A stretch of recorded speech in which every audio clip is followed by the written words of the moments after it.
Somos tu voz. Vamos a darle la más cordial bienvenida, como siempre, a este espacio al profesor Aaron Olmos. Él es docente, investigador, economista y director de Olmos Group. Profesor, bienvenido, ¿cómo está? Buenas, ¿cómo están? ¿Cómo les va? Por acá bien, trasnochado pero bien. Vamos bien, dice el profesor. Bueno, pero yo lo digo, trasnochado pero feliz, claro, con ese nuevo integrante en la familia. Profesor, vamos a hablar hoy de un interesante tema porque ciertamente ya hace algún tiempo se está probando en Europa. Sabemos, por ejemplo, de España, de Portugal, la reducción de la jornada laboral a 4 días. Sin embargo, bueno, ya ese experimento se está trasladando a nuestra región, América Latina, siendo allí como el principal protagonista Brasil. Obviamente ya vamos a hablar sobre si se puede trabajar menos y producir mejor, pero es muy interesante además la historia que hay detrás del surgimiento de la jornada laboral. ¿De dónde viene, profesor? Sí, bueno, pues tenemos que recordar que el trabajo, como dice la economía clásica, es la fuente originaria de la riqueza. Y bueno, básicamente el trabajo lo definimos como la venta de esas capacidades, eso que sabemos hacer a nivel físico, intelectual, pues en contraprestación por un dinero, ¿no? Que termina comenzando a ser el salario. Originalmente se trabajaba en jornadas pues muy largas, desde que salía el sol hasta que el sol se iba, ¿no? Y en esos tiempos, pues, originalmente pues para el sector primario, ¿no? El sector de la producción, el sector originario de generación de ingresos, riqueza de la economía, no existían en esas épocas sindicatos, cuestiones laborales. Se trabajaba literalmente hasta prácticamente caer exhausto, ¿no? Al suelo. No necesariamente había también una discriminación de lo que se conoce como la población económicamente activa, ¿no? Hombres y mujeres mayores de edad, dueños de sus capacidades físicas y mentales, que hasta determinada edad, la edad de cesantía, pues tampoco en esa época existía la seguridad social, ofrecían sus servicios. Entonces hombres, mujeres, niños, ancianos, personas mayores, en función de sus necesidades, buscaban, ¿no? Trabajo, sobre todo en la primera, segunda revolución industrial. Esto fue muy evidente. Hay casos emblemáticos como lo que pasó con las minas de carbón en Inglaterra, por ejemplo, ¿no? De allí pues todo este surgimiento de fuerzas laborales, movimientos de reivindicación, que ahí comenzamos a ver entonces estos trabajos, estas jornadas de lunes a viernes, conquista de los trabajadores, jornadas de trabajo de 8 horas en 2 grupos o de 3 grupos, también conquista de los trabajadores, pero también aquí la tecnología tiene mucho que ver, en el hecho de que mientras no existía la energía eléctrica, pues esa jornada que comenzaba con el sol y se iba con el sol, tenía mucho sentido. Sin embargo, con el paso del tiempo, ese remanso, ese rezago industrial ha ido quedando en la tercera, cuarta revolución industrial, como definen algunos autores. Sin embargo, la tecnología, ya no desde el punto de vista de la energía eléctrica, sino desde el punto de vista de los procesos y la manera como comunicarnos, han cambiado esas realidades y han hecho que para todos nosotros quizás una jornada de 8 horas no tenga mucho sentido, porque se trabaja en función a proyectos, se trabaja en función a objetivos, infraestructura de un país que ya funciona, y se suele ser más eficiente en términos de trabajar de manera ágil, pequeños grupos por proyecto, que esa visión, ese remanso industrial que veníamos conversando. Es muy interesante, profesor, pero ¿en qué momento evolucionó hasta como la vemos y la entendemos hoy? Porque en algún momento se empezó a premiar además justamente eso, el que trabaje más, no importa, horas extras, días incluso de los fines de semana son premiados, se ven como buenos trabajadores. En ese contexto, ¿qué tan viable es la reducción, por ejemplo, de la jornada laboral en nuestra región? Sabemos que cada país tiene sus circunstancias,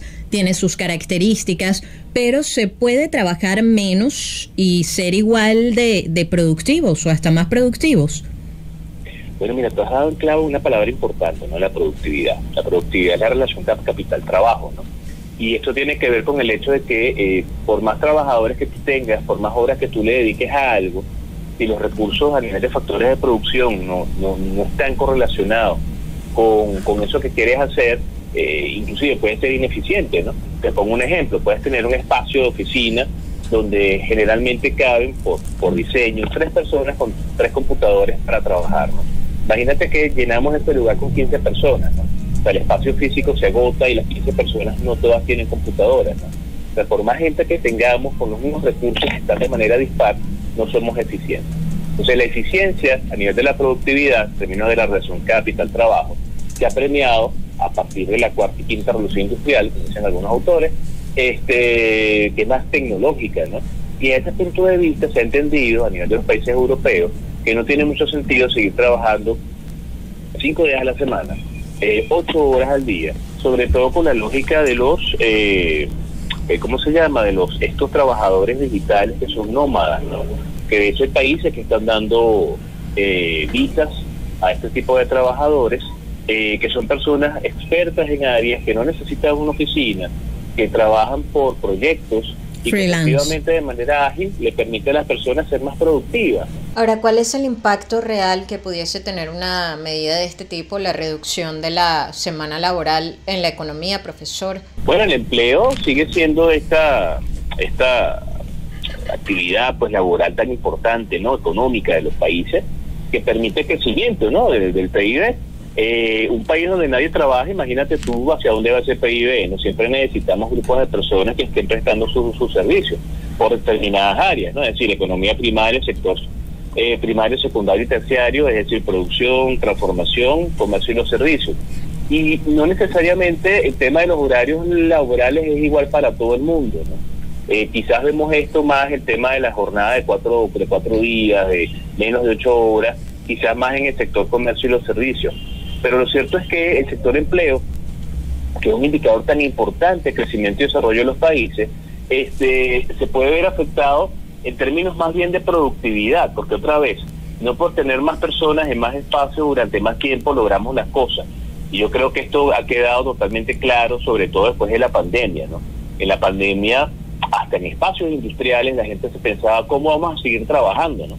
Y resulta que la mecanización, la digitalización, el trabajar por plataformas, demostró que sí se podía. Y es más, durante pandemia algunas empresas fueron más eficientes, ¿no?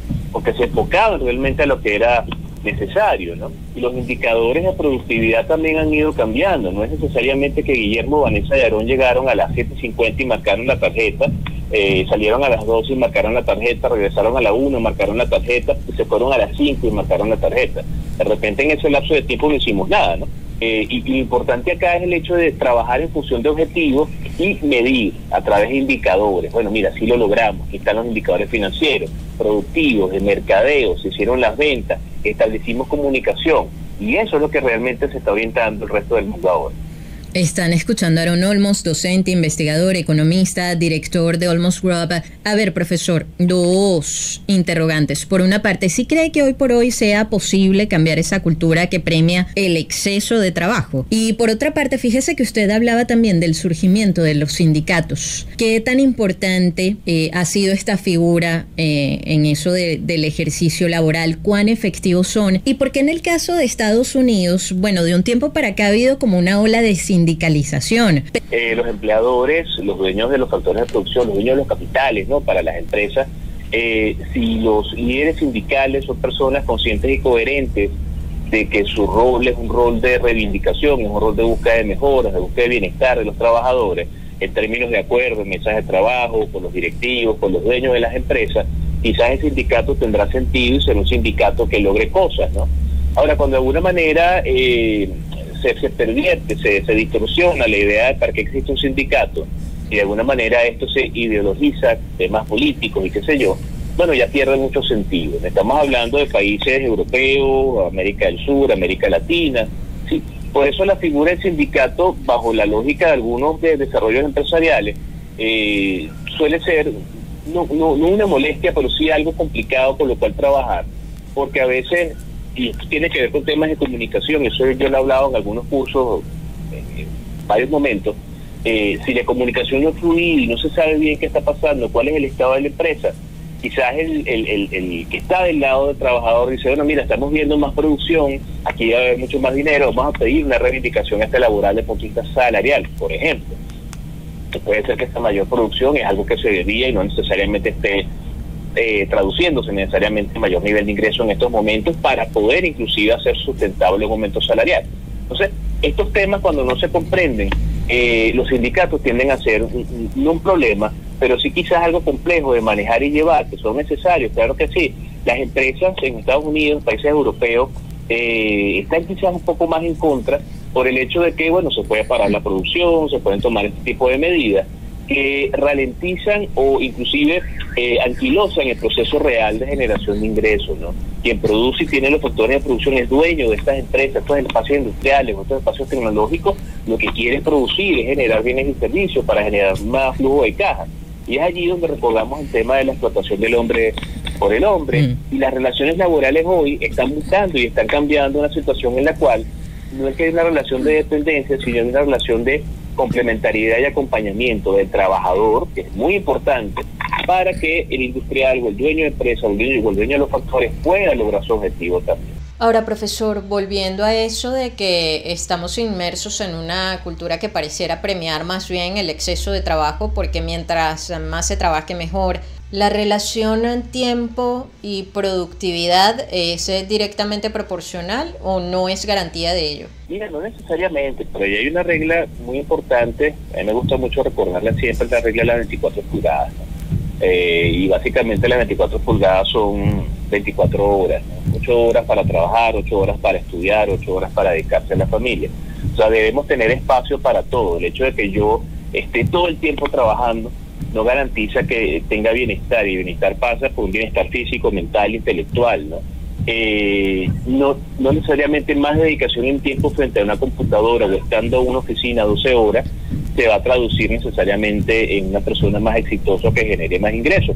Hoy por hoy estamos viendo que los trabajadores que son más inteligentes, las personas que trabajan en función a determinados objetivos, que pueden estar en diferentes proyectos al mismo tiempo, que tienen esa capacidad de poderse dividir, y con diferentes roles también, ¿no? Que es algo que estamos viendo en las nuevas generaciones, ¿no? Lo que llaman por ahí los nómadas digitales.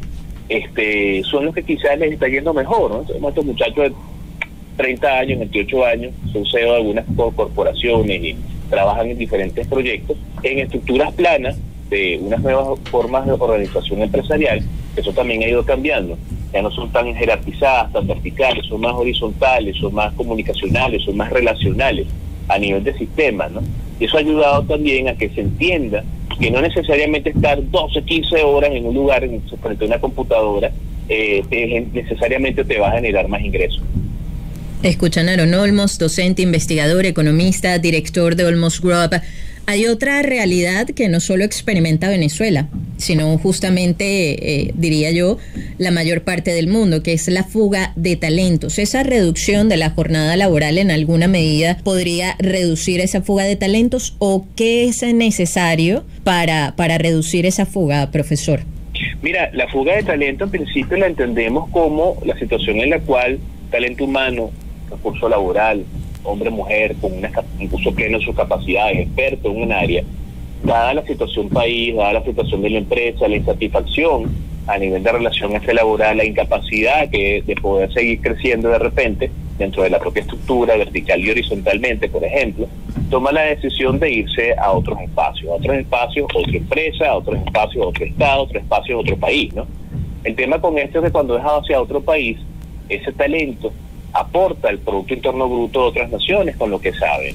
Lo vivimos en Venezuela con algunos profesionales de alta factura, médicos, ingenieros, en el área petrolera, en el área de la construcción, arquitectos, personas que tienen 14, 15 años de formación bajo nuestro sistema educativo, no toman la decisión de estar en otros lugares porque buscan mejores niveles de vida y mejores niveles de ingresos, ¿no?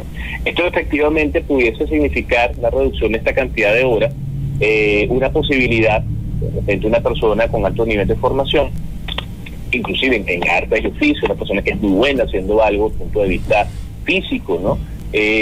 Pueda tomar su decisión de estar 4 horas en un lugar, 2 horitas por allá, una actividad adicional por aquí, porque lo otro también es el hecho de que consideramos bienestar, ¿no? Bienestar para un grupo familiar tiene que ver con la cobertura de sus necesidades. Bueno, entonces de alguna manera no necesariamente es incrementar esos niveles de ingreso en la estratosfera, sino tener lo suficiente para poder cubrir y en la medida de las posibilidades seguir creciendo. Dar esas fugas de talentos pudiésemos tener unos horarios y unas actividades y unas organizaciones distintas, ¿no? También. Profesor, ¿y cómo influye eso que hoy por hoy llaman salario emocional y del que tanto se habla ahora? Y bueno, ¿qué es, no?